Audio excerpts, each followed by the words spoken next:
ಹರೇ ರಾಮ. ಗುರುರ್ ಬ್ರಹ್ಮ ಗುರು ವಿಷ್ಣು ಗುರುರ್ದೇವೋ ಮಹೇಶ್ವರ ಗುರು ಸಾಕ್ಷಾತ್ ಪರಂ ಬ್ರಹ್ಮ ತಸ್ಮೈ ಶ್ರೀ ಗುರವೇ ನಮಃ.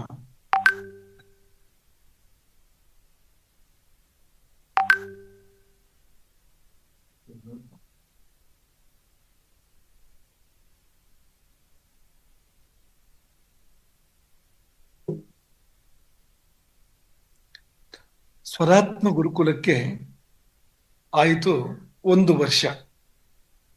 ಈ ವಾಕ್ಯವನ್ನು ಚಿಕ್ಕದು ಮಾಡಿದ್ರೆ ಸ್ವರ ವರ್ಷ. ಸ್ವರಾತ್ಮ ಗುರುಕುಲಕ್ಕೆ ಆಯಿತು 1 ವರ್ಷ. ಸಂಕ್ಷಿಪ್ತ ರೂಪ ಸ್ವರ ವರ್ಷ. ಈ ಸ್ವರ ವರ್ಷ ಅಂದ್ರೆ ಆ ವರ್ಷ ಅಂದ್ರೆ ಮಳೆ ಅನ್ನೋ ಅರ್ಥವೂ ಇದೆಯಲ್ಲ. ಸ್ವರ ವರ್ಷ ಅಂದ್ರೆ ಸ್ವರಗಳ ಮಳೆ ಅಂತಲೂ ಕೂಡ ನಾವು ಅದನ್ನ ಅರ್ಥೈಸ್ಬಹುದು ಅಂತ. ಸ್ವರಗಳು ಮಳೆ ಬಂದ ಹಾಗೆ ಬರಬೇಕು ಅಂತ.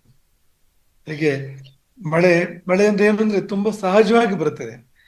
ಮಳೆಯಲ್ಲಿ ಒಂದಿಷ್ಟು ಕೃತ್ರಿಮತೆ ಇರೋದಿಲ್ಲ. ಈಗ ನಾವು ನಮ್ಮ ಮನೆಯಲ್ಲಿ ತಿರುಗಿಸಿದ ಹಾಗಲ್ಲ ನೋಡಿ. ಇದು ಆಕಾಶದಿಂದ ಮೋಡ ಕರಗಿ ತುಂಬಾ ಸಹಜವಾಗಿ ಹನಿ ಹನಿಯಾಗಿ ಆ ದಿವಿಯಿಂದ ಧರೆಗಿಳಿತಕ್ಕಂಥದ್ದು. ಹಾಗೆ ಸಂಗೀತ ಒಬ್ಬ ಕಲಾವಿದನ ಕಂಠದಿಂದ, ಮನ ಹೃದಯದಿಂದ, ಕಂಠದಿಂದ, ಆತ್ಮದಿಂದ ಅದು ಭುವಿಗೆ ಇಳಿಬೇಕು. ಅದನ್ನು ನೆನಪು ಮಾಡುವಂತ ಶಬ್ದವೇ ಈ ಸ್ವರ ವರ್ಷ. ವರ್ಷಕ್ಕೆ ಮಳೆಗಾಲ ಒಂದು 2 ತಿಂಗಳು ಜೋರು ಇರ್ಬೋದು, 3 ತಿಂಗಳು 4 ತಿಂಗಳು ಎಲ್ಲ ಇರ್ಬೋದು. 4 ತಿಂಗಳು ಮಳೆಗಾಲ ಅಂತ ಲೆಕ್ಕ. ನಮ್ಮಲ್ಲಿ ಅಶೋಕಿಯಲ್ಲಿ ಮಳೆಗಾಲ ಇಲ್ಲ, ಆಗಾಗ ಆಗಾಗ ಮಳೆ ಬರ್ತಾ ಇರ್ತದೆ ಅಂತ ಕೇಳಿದ್ದೆ ನಾವು. ಆದ್ರೆ ಈ ಈ ನಮ್ಮ ಸ್ವರದ ಮಳೆ ಇದೆಯಲ್ಲ, ಅಶೋಕಿಯಲ್ಲಿ ಇಡೀ ವರ್ಷವೂ ಇದೆ. ಮತ್ತೆ ಈ ಅಶೋಕಿಯಲ್ಲಿ ಆಗುವ ಸ್ವರ ವರ್ಷ ಅದು ಎಲ್ಲೆಲ್ಲೇ ಪರಿಣಾಮ ಮಾಡ್ತದೆ ಅಂತ. ನಮ್ಮ ರಾಜ್ಯದ ಒಳಗೆ ಹೊರಗೆ ಎಲ್ಲೆಲ್ಲಿಯೋ ಈ ಮಳೆ ಆ ಸಂಗೀತದ ಹಸಿರು ಚಿಗುರುವಂತೆ ಮಾಡ್ತದೆ, ಸಂಗೀತದ ಬಳ್ಳಿ ಹೂ ಬಿಡುವಂತೆ ಮಾಡ್ತದೆ, ಸಂಗೀತದ ಮರ ಹಣ್ಣು ಬಿಡುವಂತೆ ಮಾಡ್ತದೆ, ನೆರಳು ಕೊಡುವಂತೆ ಮಾಡ್ತದೆ. ಅಂಥದ್ದೊಂದು ಪವಾಡ ಕಳೆದ 1 ವರ್ಷದಿಂದ ಇಲ್ಲಿ ನಡೀತಾ ಇದೆ. ಸ್ವರವೇ ಆತ್ಮವಾಗಿ ಉಳ್ಳಂತ ಗುರುಕುಲ. ಗುರುಕುಲಕ್ಕೆ ಸ್ವರವೇ ಆತ್ಮ. ಸ್ವರ ಎನ್ನುವಾಗ ಸ್ವಯಂ ರಾಜತೆ, ಅದು ಸ್ವರ. ಯಾವುದು ತಾನೇ ತಾನಾಗಿ ಬೆಳಗ್ತದೆಯೋ, ಯಾವುದಕ್ಕೆ ಇನ್ನೊಂದರ ಅಪೇಕ್ಷೆ ಇಲ್ವೋ. ಸಾಮಾನ್ಯವಾಗಿ ಬೆಳಗಬೇಕು ಅಂದ್ರೆ, ಮನುಷ್ಯನಿಗೆ ಬೆಳಗಬೇಕು ಅಂದ್ರೆ ಬೆಳಕು ಬೇಕು ಮುಖ್ಯವಾಗಿ. ಬೆಳಕಿಲ್ಲದೆ ಬೆಳಗೋಕ್ಕಾಗೋದಿಲ್ಲ. ಆಮೇಲೆ ಅವನ ದೇಹವನ್ನು ಶುದ್ಧಿ ಮಾಡ್ಕೊಳ್ಳೋದಕ್ಕೆ ಒಂದಷ್ಟು ಸೌಕರ್ಯಗಳು, ಸಲಕರಣೆಗಳು ಬೇಕು. ಆಮೇಲೆ ಏನೋ ಮಾಡ್ಕೊಳ್ಬೇಕು, ಇಂಥದ್ದೆಲ್ಲ ಸೇರಿ ಅವನು ಬೆಳಗ್ತಾನೆ ಮನುಷ್ಯ. ಆದ್ರೆ ಈ ಗುರುಕುಲ, ಈ ಸ್ವರ ಹಾಗಲ್ಲ. ಸ್ವರ ಎಂಬುದು ತಾನೇ ತಾನಾಗಿ ಬೆಳಗ್ತಾ ಇರ್ತದೆ. ಈ ಪರಮಾತ್ಮನನ್ನು ಸ್ವರ ಅಂತ ಕರಿಬಹುದು. ಯಾಕೆಂದ್ರೆ ಅವನು ಸ್ವಯಂ ರಾಜತೆ, ತಾನೇ ತಾನಾಗಿ ಅವನು ಬೆಳಗ್ತಾನೆ. ಅವನ ಬೆಳಗುವಿಕೆಗೆ ಯಾರ ಅಪೇಕ್ಷೆಯೂ ಇಲ್ಲ ಅಂತ. ಅವನೇ ಸ್ವರವಾದ. ಸಾಕ್ಷಾತ್ ಪರಮಾತ್ಮನೇ ಸ್ವರವಾಗಿ ನಮ್ಮೊಳಗೆ ಸನ್ನಿಹಿತನಾಗಿದ್ದಾನೆ. ಈಗ ದೇವರು ಎಲ್ಲಿದ್ದಾನೆ ಅಂದ್ರೆ ಕೇವಲ ಹೃದಯದಲ್ಲಿ ಅಂತ ಅನ್ಕೊಳ್ಬೇಡಿ, ಹಾಗೆ ಕಂಠದಲ್ಲೂ ಕೂಡ ದೇವರಿದ್ದಾನೆ. ನಮ್ಮ ಸ್ವರಗಳೇ ಪರಮಾತ್ಮ ಸ್ವರೂಪ. ಹಾಗಾಗಿ ನೀವೇನಾದ್ರೂ ಈ ಸ್ವರವನ್ನು ಸರಿಯಾಗಿ ಬೆಳೆಸಿದ್ರೆ ನೀವು ಪರಮಾತ್ಮನನ್ನ ತಲುಪಬಹುದು. ಅದು ಮಾತ್ರವಲ್ಲ, ಜೀವಾತ್ಮರೊಳಗೆ ಸುಖವನ್ನು ಕೊಡಬಹುದು, ಆನಂದವನ್ನು ಕೊಡಬಹುದು. ಅದಂತೂ ನಿಮ್ಗೆ ಅನುಭವಕ್ಕೆ ವೇದ್ಯವಾಗಿರ್ತಕ್ಕಂಥದ್ದು. ಒಳ್ಳೆ ಹಾಡು ಹಾಡಿದ್ರೆ ಶಿಶುರ್ ಬೇತ್ತಿ ಪಶುರ್ ಬೇತ್ತಿ ಬೇತ್ತಿ ಗಾನರಸಂ ಫಣಿ ಅನ್ನೋ ಹಾಗೆ ಮನುಷ್ಯ ಮಾತ್ರ ಅಲ್ಲ, ಪಕ್ಷಿಗಳು ಕೂಡ ಅದನ್ನು ಕೇಳಿ ಸಂತೋಷ ಪಡ್ತವೆ. ಹಾಗಾಗಿ ಪರಮಾತ್ಮನ ಸಾಕ್ಷಾತ್ ಪ್ರತಿನಿಧಿಯಾಗಿರ್ತಕ್ಕಂಥ ಒಂದು ಸಂಗತಿ ಈ ಸ್ವರ ಎನ್ನುವಂಥದ್ದು. ಇದನ್ನೇ ಆತ್ಮವಾಗಿ ಹೊಂದಿರತಕ್ಕಂಥ ಒಂದು ಗುರುಕುಲ ನಮ್ಮಲ್ಲಿ ಪ್ರಾರಂಭ ಆಯಿತು. ಪ್ರಾಚಾರ್ಯ ಹರೀಶ್ ಹೆಗಡೆ ಕೊಟ್ಟ ಹೆಸರೇ ಆಗಿದೆ ಅದು. ಅವರ ಪರಿಕಲ್ಪನೆ ಹೆಸರಾಗಿದೆ ಈ ಸ್ವರಾತ್ಮ ಗುರುಕುಲ ಎನ್ನುವಂತ ಒಂದು ಹೆಸರು. ತುಂಬಾ ಸುಂದರವಾದ ಹೆಸರು, ತುಂಬಾ ಸೊಗಸಾಗಿರೋ ಹೆಸರು. ಅವರ ಮಗನ ಹೆಸರು ಸುಸ್ವರ. ಹೆಸರಿಗೆ ನೋಡಿ ಅಂತ, ಸುಸ್ವರ ಅಂತ. ಹಾಗೆ ಈ ಗುರುಕುಲದ ಹೆಸರು ಸ್ವರಾತ್ಮ ಗುರುಕುಲ ಅಂತ. ಅವರು ತಮ್ಮ ಬದುಕನ್ನ ಸ್ವರಕ್ಕೆ ಕೊಟ್ಕೊಂಡ್ಬಿಟ್ಟಿದ್ದಾರೆ. ಬೇರೆ ಏನು ಇಲ್ಲ. ಅದೇ ಎಲ್ಲವನ್ನು ತರ ಸ್ವರವನ್ನೇ ಉಸಿರಾಡ್ತಾರೆ, ಸ್ವರವನ್ನೇ ಊಟ ಮಾಡ್ತಾರೆ, ಸ್ವರವನ್ನೇ ಮಾತಾಡ್ತಾರೆ, ಸ್ವರವನ್ನೇ ಆಲೋಚನೆ ಮಾಡ್ತಾರೆ. ಸ್ವರವೇ ಜೀವನವಾಗಿ ಅವರು ಇದ್ದಾರೆ. ಹಾಗೆ ಯಾರಾದ್ರೂ ಇದ್ರೆ ಮಾತ್ರವೇ ಇಂಥದ್ದೊಂದು ಗುರುಕುಲ ವ್ಯವಸ್ಥಿತವಾಗಿ ನಡೆಯೋಕೆ ಸಾಧ್ಯ. ಇದು ಏನೋ ಒಂದು ಚಿಕ್ಕ ಪ್ರತಿಫಲಾಪೇಕ್ಷೆಗೆ ಯಾರೋ ಕೆಲಸ ಮಾಡ್ತಾರಲ್ಲ, ಅಂಥವರಿಂದ ಈ ಇಂಥ ಗುರುಕುಲಗಳು ನಡೆಯೋದಿಲ್ಲ. ಯಾರೋ ತಮ್ಮನ್ನು ತಾವು ಕೊಟ್ಟುಕೊಳ್ತಾರೆ ವಿದ್ಯೆಗೆ, ತಮ್ಮನ್ನು ತಾವು ಸಮರ್ಪಣೆ ಮಾಡ್ಕೊಂಡಿರ್ತಾರೆ. ಅವರಿಗೆ ಆ ವಿದ್ಯೆ ಬೆಳೆಯೋದೇ ಎಲ್ಲಕ್ಕಿಂತ ಮುಖ್ಯ ಅಂತ, ಅಂಥವರಿಂದ ಈ ಇಂಥ ಗುರುಕುಲಗಳು ಉಳಿಯುವಂಥದ್ದು ಮತ್ತು ಬೆಳೆಯುವಂಥದ್ದು.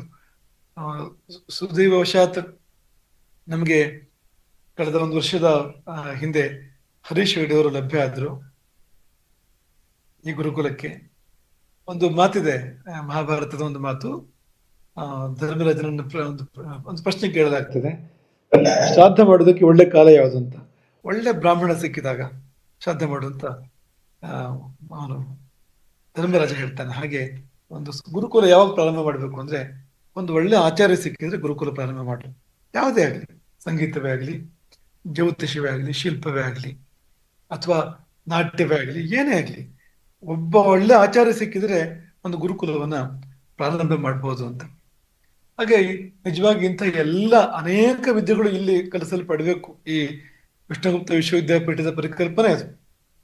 ಇಲ್ಲಿ ವೇದಗಳಿರ್ಬೋದು, ವೇದಾಂಗಗಳಿರ್ಬೋದು, ಉಪವೇದಗಳಿರ್ಬೋದು, ಆಯುರ್ವೇದವೋ, ಧನುರ್ವೇದವೋ, ಗಾಂಧರ್ವ ವೇದವೋ ಮೊದಲಾಗಿರ್ತಕ್ಕಂಥ ಉಪವೇದಗಳಿರ್ಬೋದು, 64 ಕಲೆಗಳಿರ್ಬೋದು. ಇವುಗಳಲ್ಲಿ ಯಥಾಸಂಭವ ಯಾವ್ಯಾವುದನ್ನು ನಾವಿಲ್ಲಿ ತರೋಕ್ ಸಾಧ್ಯವೋ ಅದೆಲ್ಲವೂ ತರಬೇಕು ಎನ್ನುವಂತ ಒಂದು ಮನಸ್ಸು ನಮಗಿರುವಂಥದ್ದು.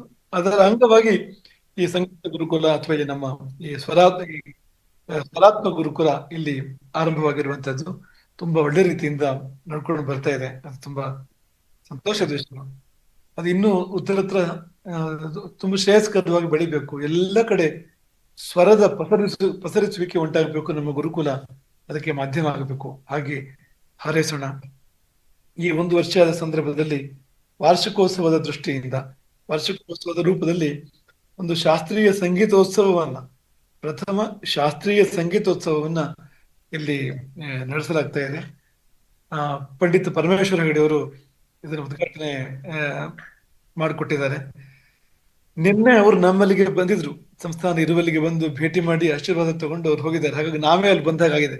ಪರಮೇಶ್ವರ ಹೆಗಡೆಯವರು ಬಂದು ನಮ್ಮನ್ನು ಕಂಡುಕೊಂಡು ನಮ್ಮ ಹತ್ರ ಮಾತಾಡಲ್ಲಿ ಬಂದಿದ್ರಿಂದ ಪರಮೇಶ್ವರರ ಜೊತೆಯಲ್ಲಿ ನಾವು ಬಂದಿದ್ದೀವಿ ಅಂತ ಅರ್ಥ. ಅದಕ್ಕೆ ಬೇರೆ ಏನೂ ಇಲ್ಲ ಅಂತ. ಒಬ್ಬ ನೇರು ಕಲಾವಿದ, ಸಂಗೀತದ ದೊಡ್ಡ ತಪಸ್ವಿ ಅಂತವ್ರು ಬಂದು ಈ ಉದ್ಘಾಟನೆಯನ್ನ ಮಾಡಿಕೊಟ್ಟಿದ್ದಾರೆ. ಅದು ತುಂಬಾ ಸಂತೋಷ. ಅತಿಥಿಗಳಾಗಿ ದತ್ತಾತ್ರೇಯ ಗಾಂವ್ಕರ್ರು, ಹಿರಿಯ ಹಿಂದೂಸ್ತಾನಿ ಗಾಯಕರು, ಅವರನ್ನ ಆಯ್ಕೆ ಮಾಡಲಾಗಿದೆ. ಅದು ಕೂಡ ತುಂಬಾ ಒಂದು ಸಂತೋಷದ ವಿಷಯ. ಮತ್ತೆ ಅನೇಕ ಉದಯೋನ್ಮುಖ ಪ್ರತಿಭೆಗಳು, ಅನೇಕರು ಇಲ್ಲಿ ತಮ್ಮ ತಮ್ಮ ತಮ್ಮ ಪ್ರತಿಭೆಯನ್ನ ಪ್ರಕಟಪಡಿಸ್ತಾ ಇದ್ದಾರೆ ಇಲ್ಲಿ. ಹಾಗಾಗಿ ಇಂಥ ಒಂದು ಅಪರೂಪದ ಶಾಸ್ತ್ರೀಯ ಸಂಗೀತೋತ್ಸವ ನಡೀತಾ ಇದೆ, ನಮ್ಮಲ್ಲಿ ನಡೀತಾ ಇದೆ, ನಮ್ಮ ಗುರುಕುಲದ ಪರವಾಗಿ ನಡೀತಾ ಇದೆ ಅನ್ನುವಂಥದ್ದು ನಮಗೆ ತುಂಬಾ ಸಂತೋಷ ಕೊಡುವಂಥದ್ದು. ಆಗಲಿ ಮುಂದೆ ಬರುವ ದಿನಗಳಲ್ಲಿ ಸ್ವರಾತ್ಮ ಗುರುಕುಲ ಅದು ಶಾರದೆಯ ಸಂಕಲ್ಪವನ್ನು ಸಾಕಾರ ಮಾಡುವಂತೆ ಆಗಲಿ, ನಮ್ಮ ಮಹದಾಸೆಯನ್ನು ಅದು ಈಡೇರಿಸುವಂತೆ ಸಂಗೀತ ಉಳಿಬೇಕು, ಬೆಳಿಬೇಕು ಎನ್ನುವಂಥದ್ದು ಆಗ್ಲಿ. ಹಾಗೆ ಪ್ರಾಚಾರ್ಯರ ಒಂದು ದೊಡ್ಡ ಕನಸಿದೆಯಲ್ಲ, ಕನಸನ್ನು ನನಸು ಮಾಡುವಂತೆ, ಸಮಾಜದ ನಿರೀಕ್ಷೆಯನ್ನ ಸತ್ಯ ಮಾಡುವಂತೆ ಈ ಗುರುಕುಲ ಮುಂದೆ ಬರುವ ದಿನಗಳಲ್ಲಿ ಬೆಳಿಲಿ.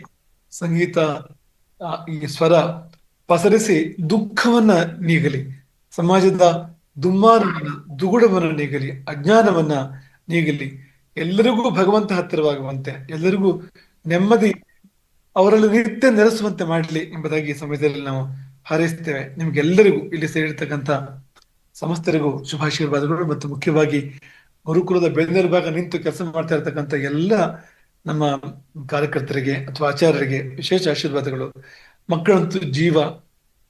ಅದಿಲ್ಲದೆ ಇದ್ರೆ, ಈಗ ಮದುಮಕ್ಕಳ ಇಲ್ಲದ್ರೆ ಮದುವೆ ಯಾರಿಗೆ ಮಾಡುದು ಅಂತ ಹಾಗಾಗ್ತದೆ ಅದು. ಹಾಗಾಗಿ ನೀವು ಅಂದ್ರೆ ಈ ಅರ್ಥದ ಮದುಮಕ್ಕಳು ಅಂತ, ನೀವು ನಿಮ್ಮ ಜೀವನದಲ್ಲಿ ಮದುಮಕ್ಕಳಾಗ್ಲಿಕ್ಕೆ ಇನ್ನು ನಿಮ್ಗೆ ಸಮಯ ಇದೆ ಮುಂದೆ, ಅದೇನು ಅವಸರ ಇಲ್ಲ ಅದಕ್ಕೆ. ಆದ್ರೆ ಈ ಅರ್ಥದಲ್ಲಿ ನೀವೇ ಈ ಉತ್ಸವದ ಜೀವನವಾಗಿದ್ದೀರಿ. ನಿಮ್ಗೆಲ್ಲ ತುಂಬಾ ತುಂಬಾ ಆಶೀರ್ವಾದಗಳನ್ನ ಈ ಸಮಯದಲ್ಲಿ ಮಾಡ್ತಾ ಎಲ್ಲರಿಗೂ ಶುಭವನ್ನು ಹಾರೈಸ್ತೇವೆ. ಎಲ್ಲರಿಗೂ ಉಳಿತಾಗಲಿ ಅಂತ ಪುಣ್ಯ ಆಗ್ತದೆ. ಹರೇ ರಾಮ. ಗೋಕರ್ಣ ಮಂಡಲಾಧೀಶ್ವರ ಶ್ರೀಮದ್ ಜಗದ್ಗುರು ಶಂಕರಾಚಾರ್ಯ ಶ್ರೀ ಶ್ರೀ ರಾಘವೇಶ್ವರ ಭಾರತೀ ಸ್ವಾಮಿ ಮಹಾರಾಜ್ ಕಿ